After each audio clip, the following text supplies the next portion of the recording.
because of her experience, she looks at what he went through, and she thinks he was bipolar. And that explains a lot of his behaviors, because he's manic, and while he's manic, he actually just writes 9 books in 9 months or something like that. It's just amazing. But then, on the other hand, he crashes. So it's a kind of back and forth kind of thing. And each time you crash, it's worse. Fortunately, today, of course, they have medications for people that are much better, from what I understand. But there is, of course, a problem with that, and that is while you're on the medication, you lose the mania. And the mania is terrific, because you get just everything accomplished when you're manic. You become elected student president. You're just doing incredibly well in all of your courses. You're just a dynamo as far as everyone's. You're just getting everything done. But then, of course, comes the mania, and then you crash, and each time it gets worse, so that eventually you feel like you're just going to die, as she explains it. Right? So if you take the medicine, that kind of balances you out, and so it keeps you from those depressions, but at the same time, it ruins the best part of your life, because you're no longer manic, which apparently is absolutely fantastic. So she looks at Kierkegaard. Of course, this is just, you're looking at 100 plus years between now and then for her to re-examine him and make those kinds of guesses, but that seems to be one possibility. He was injured as a child, fell out of a tree, hurt his back, and so had pain and a limp ever since, if you're familiar with those kinds of miseries. Plus, his family was very depressing in general, and one of the reasons maybe is just their name, Kierkegaard. If you think in Danish, Kirk is a church, right? Same as like the German Kirche, right? And Gard, or yard, literally means yard, so it's churchyard, which specifically is a cemetery. And why did they get that name? Apparently, the house that they were given to live in was in the cemetery. I hear that and I think, like a Stephen King novel, we're down in the basement, you've got all these dead bodies or something, ugh. But also the family was cursed, and that was the father's fault. He thought he was cursed. No one really knows exactly what caused the family curse, but as far as the father was concerned, that meant that all of his children were going to die young. And in fact, they did. I'm not sure about the one brother, but I know Kierkegaard was 42 when he passed away. But what was the curse? It seems there are several possibilities. The one was that the father was out as a young man and working in the fields and practically gave up hope with their condition, their poverty and everything, and so cursed God for their situation. And in that sense, you never would do that. God got him back by cursing his family. There's also the possibility that he had a sexual relationship with the maid, perhaps before his wife passed away. And once his wife did pass away, he married the maid. But did he break his vows and have relations with her before his wife had passed away? Maybe that was the curse. Who knows? As far as I know, no one really has a clue. But the father's absolutely convinced that the family is cursed. And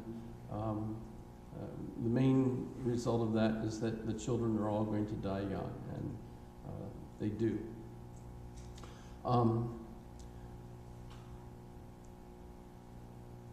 he is obviously brilliant and goes to college.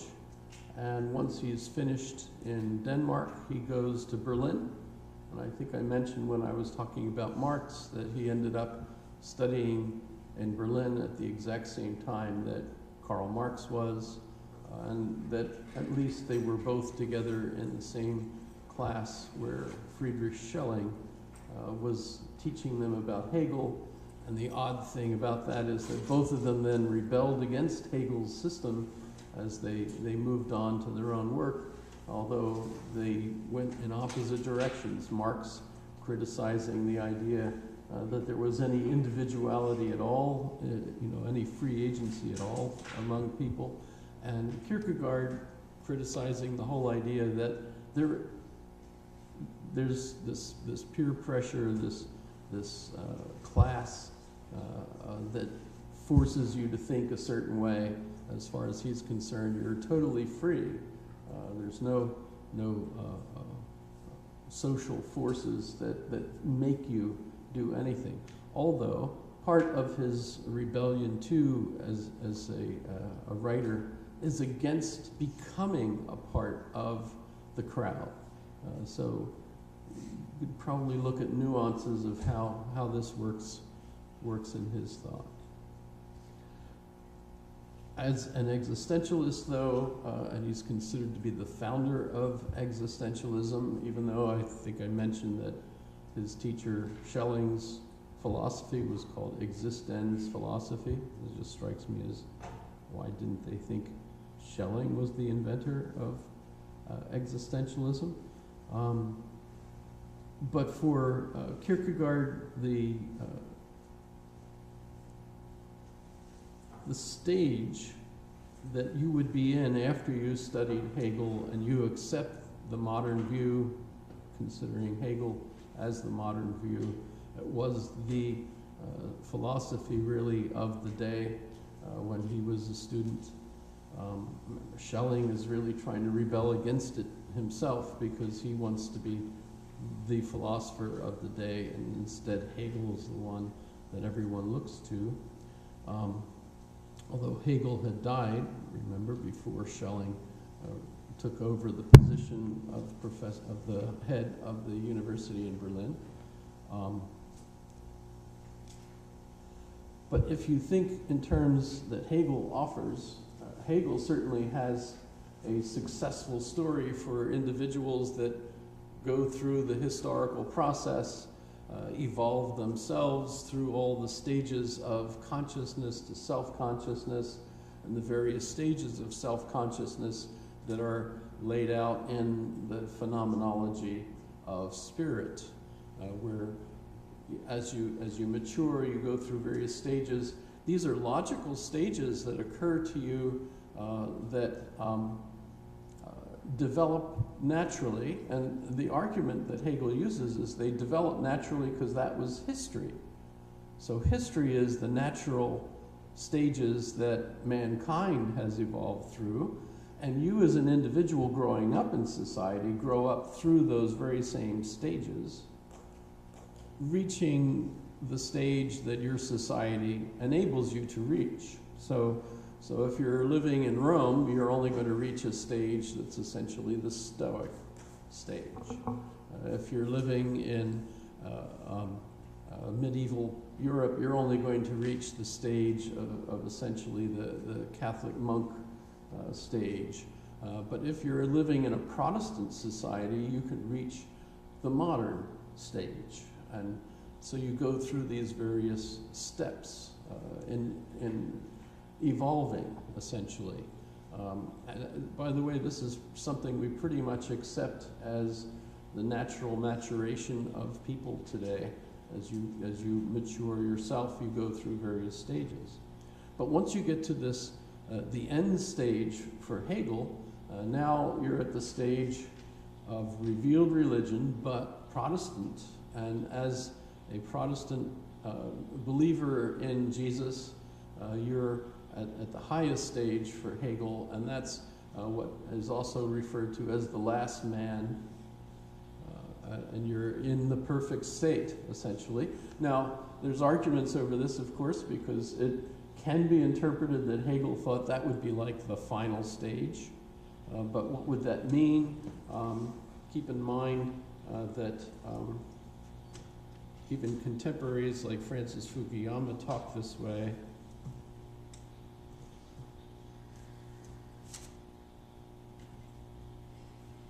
So if we look at Francis Fukuyama. Democratic societies, of course, are pluralistic and they have these differences in experience, but if they're going to be democratic communities, they also have to hold something in common. They have to have certain common values in order to discuss, to deliberate, to work together in the context of democratic institutions. And when identity begins to stress difference rather than shared experience, or if you say you've got these different lived experiences but no possibility of a common experience, then I think you've got a certain problem. There are other manifestations of this. I think in terms of free speech, this has been discussed a lot. I think this is more an issue in certain universities and in the arts community and so forth, where there is a view that has grown up that the way that I was born determines the way that I'm going to think. So that, and that can be based on race, ethnicity, gender, sexual orientation, gender orientation, and so forth. And that is a really ironic outcome because, in a sense, the struggle of modern liberalism was to get away from biological characteristics and say, actually, no, we're all equal human beings, we all have equal agency, and we're going to interact, as this kind of universal, human agent.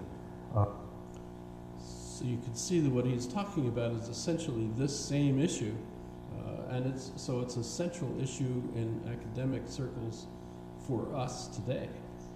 And in this case, it's being used as the concept of identity politics. And remember, Anthony Kwame Appiah also is concerned about it, etc. So this is a live issue for us. And of course, there's disagreement over nurture versus nature, as he's talking about here. Are you forced by your environmental circumstances to think a certain way, or do you have a certain amount of independence? And by the way, I would argue that the luck of being in the United States, growing up an American, helped us. So there's definitely an effect of your environment on you, because our society enables us to mature to a much higher level than many other societies in the world. We have all these dilemmas. You're living in a society where you have to make choices over who you are, what you're going to be, how you're going to live, and all that. You're free to do that. Well, there's a lot of societies, as you can imagine, where people don't have those kinds of choices. So they don't have the dilemma. But you're in this kind of a milieu, so you have the dilemma. And so, in a sense, you're faced with the kind of questions that Kierkegaard faces himself. And for Kierkegaard, the stages that you go through in life once you've started this journey, once you've studied Hegel and you're in this dilemma, is the first stage you go to is the rejection that any of the traditional meta-narratives, the religions, basically, are believable. None of them are true. That's part of our contemporary culture, that we think, well, they're all stories, and stories are interpretations of data. Data could be true or false, but stories as interpretations are neither true nor false. You certainly have better or worse interpretations, and that strikes me as a difficulty, how that could be the case, because you would think the better interpretation is somehow closer to being true, but you can't at the same time say that interpretations are true or false. You have hundreds of interpretations, and they all could be interesting. That's the grader's dilemma. If you're grading your essays, how can I say that your interpretation is false, right? I'm not allowed to do that. Instead, of course, I just give everybody A's as long as I get at least enough words, right? You know, that's cool. You know, I'm fine with that. I don't feel guilty, you know, because if you didn't give me enough words, it's not my fault. It's not my decision that you're not going to get the full grade. But for Kierkegaard, when you're in this dilemma, he rejects all of those traditional meta-narratives, even his own. He's a Lutheran. Remember, he was almost going to go to ministry, become a minister and marry Regine. But instead, he ends up rejecting all of those narratives and chooses the life of pleasure, basically. So, in other words, he's saying, just enjoy life, right? Have I played this song for you that I think really, maybe I did already, I don't know.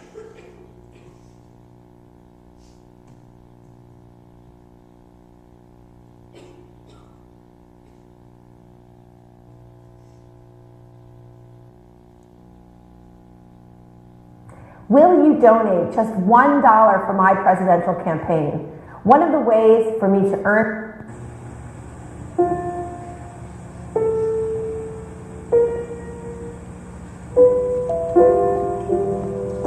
I remember when I was